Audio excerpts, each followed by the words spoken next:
इस वीडियो में हम डिटेल में जानेंगे कि ट्रेंड लाइन को सही और इफेक्टिव तरीके से कैसे ड्रॉ करते हैं। साथ ही साथ हम यह भी जानेंगे कि ट्रेंड लाइन को इस्तेमाल करके हम कैसे हाई प्रोबेबिलिटी वाले ट्रेड्स को खोज सकते हैं और प्रॉफिट बना सकते हैं।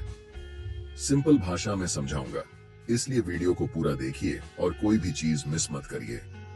चलिए शुरू करते हैं। सबसे पहला सवाल, ट्रेंड लाइन होता क्या है?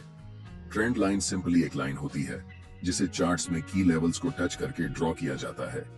और हम इसे किस लिए ड्रॉ करते हैं? क्योंकि प्राइस जब भी ट्रेंड लाइन को टच करती है तो हमें हाई प्रोबेबिलिटी वाले ट्रेड सेटअप्स मिलते हैं। चलिए इसे एग्जांपल के साथ समझते हैं। ट्रेंडिंग मार्केट के दो फेज होते हैं, एक अपर ट्रेंड और दूसरा डाउन ट्रेंड। अपर ट्रेंड में प्राइस हायर हाई और हायर लो फॉर्म करके ऊपर की तरफ बढ़ती जाती है, और इसका जस्ट उल्टा डाउन ट्रेंड है जहां पर प्राइस लोअर लो और लोअर हाई बनाकर नीचे की ओर बढ़ती है। ये एक अपर ट्रेंड का चार्ट है। प्राइस लगातार हायर हाई बनाकर ऊपर की तरफ बढ़ती जा रही है। यहाँ पर हम ट्रेंड लाइन प्राइस के नीचे की लेवल्स को मिलाकर ड्रॉ करेंगे और ये ट्रेंड लाइन सपोर्ट के रूप में काम करेगी। और इसी तरह प्राइस के ऊपर बने लेवल्स को मिलाकर एक ट्रेंड लाइन ड्रॉ कर सकते हैं जो कि एक रेजिस्टेंस के रूप में काम करेगी। अब यह एक डाउन ट्रेंड का चार्ट है क्योंकि प्राइस लोअर लो बनाकर लगातार नीचे की ओर बढ़ रही है।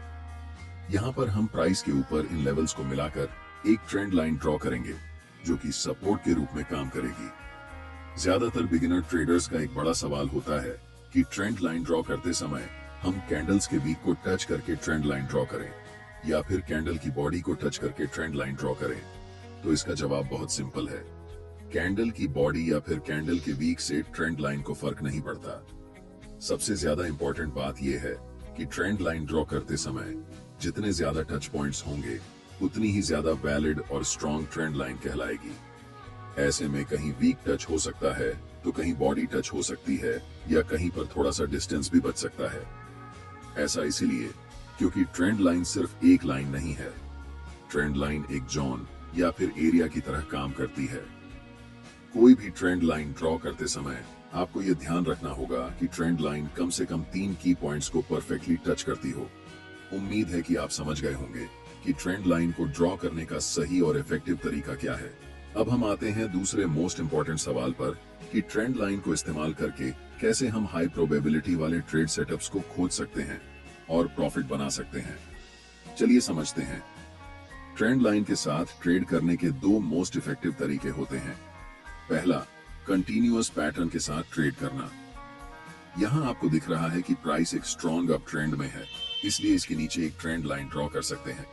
अब जब भी प्राइस दोबारा इस लेवल को टच करेगा तो यहाँ से रिवर्सल के चांसेस होते हैं। जैसे ही कोई स्ट्रॉन्ग रिवर्सल कैंडल बनता है, हम यहाँ लाइन के नीचे अपना स्टॉप लॉस रखकर एक बाय पोजीशन बना सकते हैं। नेक्स्ट एग्जांपल डाउन ट्रेंड में देखते हैं। यह एक डाउन ट्रेंड का चार्ट है, इसलिए प्राइस के ऊपरी लेवल्स को मिलाकर हम ट्रेंड लाइन ड्रॉ करेंगे और दोबारा जब भी प्राइस इस ट्रेंड लाइन को टच करेगा तो हमें एक्टिव हो जाना है। लेकिन यहाँ पर हमें ट्रेड अभी नहीं लेना है। नेक्स्ट कैंडल जैसे ही प्रीवियस कैंडल के लो को ब्रेक करता है तो हम यहाँ ट्रेंड लाइन के ऊपर छोटा सा स्टॉप लॉस रखकर एक सेल पोजीशन में एंट्री ले सकते हैं। आशा करता हूँ कि आपको कंटिन्यूअस पैटर्न के साथ कैसे ट्रेंड लाइन को इस्तेमाल करके ट्रेड करते हैं ये समझ में आ गया होगा। अब बात करते हैं ट्रेंड लाइन ब्रेकआउट पैटर्न की, जो कि सबसे ज्यादा ट्रेड किया जाता है। स्क्रीन पर दिख रहा चार्ट एक डाउन ट्रेंड का है जिसमें प्राइस लोअर लो बनाकर नीचे की ओर बढ़ रही है। इसलिए प्राइस के ऊपर इनकी लेवल्स को मिलाकर एक ट्रेंड लाइन खींच सकते हैं। नेक्स्ट टाइम जैसे ही प्राइस इस ट्रेंड लाइन को तोड़कर कैंडल ट्रेंड लाइन के ऊपर क्लोज होती है तो हमें एक्टिव हो जाना है। अब यहाँ पर ट्रेड लेने के दो तरीके हैं। पहले, जैसे ही ब्रेकआउट कैंडल का हाई टूटता है तो आप ब्रेकआउट कैंडल के नीचे अपना स्टॉप लॉस रखकर एक लॉन्ग पोजीशन बना सकते हैं। और दूसरे तरीके में प्राइस ब्रेकआउट के बाद ट्रेंड लाइन को रिटेस्ट करने के लिए आती है, यानी जो ट्रेंड लाइन ब्रेकआउट के पहले रेजिस्टेंस का काम कर रही थी अब वह सपोर्ट की तरह काम करेगी। और जैसे ही ब्रेकआउट स्विंग को नेक्स्ट टाइम कैंडल क्रॉस करती है तो आप यहाँ लॉन्ग पोजीशन ले सकते हैं। चलिए आपको एक प्रो टिप देता हूँ। अगर अपर ट्रेंड लाइन और लोअर ट्रेंड लाइन के बीच का डिस्टेंस बहुत कम है, इसका मतलब प्राइस बहुत ही टाइट रेंज में फंसी हुई है। ऐसी सिचुएशन में जब प्राइस ट्रेंड लाइन को ब्रेक करती है तो प्राइस में बहुत हाई पोटेंशियल होता है, जिस कारण प्राइस एक स्ट्रॉन्ग ट्रेंड के साथ मूव करने लगती है।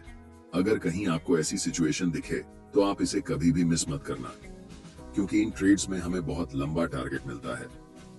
और अब जो हम आपको बताने वाले हैं वह सबसे ज्यादा इंपॉर्टेंट चीज होने वाली है, क्योंकि इसका इस्तेमाल सिर्फ बड़े ट्रेडर्स और इंस्टीट्यूशंस ही करते हैं। और अगर आप इसे सीख गए तो आपके लॉस होने के चांसेस न के बराबर हो जाएंगे, जिसे कहते हैं मल्टी टाइम फ्रेम एनालिसिस। अब घबराइए मत, चलिए आसान भाषा में समझते हैं। मल्टी टाइम फ्रेम एनालिसिस का मतलब होता है अलग अलग टाइम फ्रेम में चार्ट्स को एनालाइज करना। एग्जाम्पल के साथ समझते हैं। ये निफ्टी 50 का 1 डे टाइम फ्रेम का चार्ट है। प्राइस हायर हाई बनाकर ऊपर की ओर बढ़ती जा रही है, जिसका मतलब है कि यहाँ प्राइस अपर ट्रेंड में है, इसलिए ट्रेंड लाइन प्राइस के नीचे ड्रॉ करेंगे। जब प्राइस ऊपर वाली ट्रेंड लाइन से टकराती है तो प्राइस रिवर्स हो जाती है और नीचे की ओर बढ़ती जाती है। और जब इसी चार्ट को हम छोटे टाइम फ्रेम पर देखेंगे तो ये डीप डाउन ट्रेंड जैसा नजर आता है। इस डाउन ट्रेंड के ऊपर एक ट्रेंड लाइन ड्रॉ करके हम वेट करेंगे कि कब इस ट्रेंड लाइन का ब्रेकआउट होगा। जैसे ही प्राइस हायर टाइम फ्रेम में अपने नीचे वाली ट्रेंड लाइन को टच करेगी तो वहां से प्राइस रिवर्स हो जाएगी। अब इसे ट्रेड करने के लिए हमारे पास दो कंफर्मेशन है। पहला कि बड़े टाइम फ्रेम में ट्रेंड लाइन का सपोर्ट मिल गया, और दूसरा छोटे टाइम फ्रेम में हमें ट्रेंड लाइन का ब्रेकआउट मिल गया। इनकी एक्यूरेसी बहुत ज्यादा होती है। यहाँ ब्रेकआउट कैंडल के नीचे अपना स्टॉप लॉस लगाकर बड़े टाइम फ्रेम में जो अपर ट्रेंड लाइन है वहां तक टारगेट रख सकते हैं। चलिए इसे एक और उदाहरण के साथ देखते हैं। यह चार्ट अभी हायर टाइम फ्रेम में है। प्राइस लोअर लो और लोअर हाई बनाकर नीचे की ओर बढ़ रही है, इसलिए हम प्राइस के ऊपर और प्राइस के नीचे दोनों जगह ट्रेंड लाइन ड्रॉ करेंगे। जैसे ही प्राइस लोअर ट्रेंड लाइन को हिट करता है तो यह ऊपर की ओर बढ़ने लगती है। और जब इसी चार्ट को हम छोटे टाइम फ्रेम में देखते हैं तो यह चार्ट हमें अपर ट्रेंड में दिखाई देता है, इसलिए हम प्राइस के नीचे ट्रेंड लाइन ड्रॉ करेंगे और ब्रेकडाउन का इंतजार करेंगे। जैसे ही प्राइस ट्रेंड लाइन को ब्रेक करती है और नेक्स्ट कैंडल प्रीवियस कैंडल के लो को तोड़ देती है, तब हम बड़े टाइम फ्रेम में ट्रेंड लाइन के ऊपर अपना छोटा सा स्टॉप लॉस रखकर सेल ट्रेड में एंट्री ले सकते हैं, जिसमें हमारा टारगेट बड़े टाइम फ्रेम की लोअर ट्रेंड लाइन होगी। हमें उम्मीद है कि आपको ट्रेंड लाइन को इस्तेमाल करना आ गया होगा और साथ ही साथ हाई प्रोबेबिलिटी ट्रेड सेटअप्स को ट्रेड करना भी सीख चुके हैं।